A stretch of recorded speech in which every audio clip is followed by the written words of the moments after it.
তো আমর বিন মারহাব বলছে, ও আচ্ছা আচ্ছা, রেডি হয়ে যা, আমি তোকে এখনই আক্রমণ করতে চাই। এবার আক্রমণটা বোঝাতে চাই অভিনয় করে, অভিনয়। এই যে দুই পা আছে, যুদ্ধের সিস্টেম বা কৌশল হচ্ছে তরবারি যখন আঘাত করা হবে দুইটা পা একসঙ্গে মিলিয়ে না হয় লাফ দেওয়ার জন্য, লাফ লাফ দিতে দুই পা জড়িয়ে ফেলেছে, দুই হাত দিয়ে তরবারি শক্ত করে ধরেছে।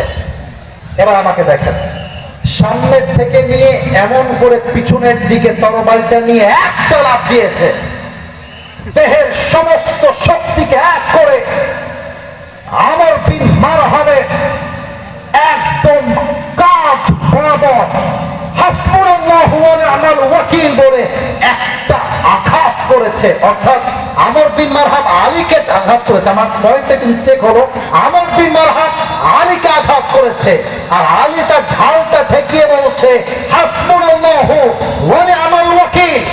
এত বিশাল আঘাত, আলীর পুরো দেহটা দুই খান হয়ে যাওয়ার কথা, বা তরবারির আঘাত আলীর দেহ পর্যন্ত স্পর্শ করতে পারে না। আল্লাহু আকবার। আলী বলছে, মারহাব, তুমি তো ভালোই চেষ্টা করেছো, এবার আমার পালা, এবার আমি চেষ্টা করব। ঠিক সেই পজিশন, আলী তার দুই হাত দিয়ে তরবারিকে আঁকড়ে ধরেছে, সামনের থেকে নিয়ে পেছনের দিকে নিয়েছে, একটা লাফ দিয়ে নারায়ে তাকবীর আল্লাহু আকবার বলে একটা আঘাত করেছে।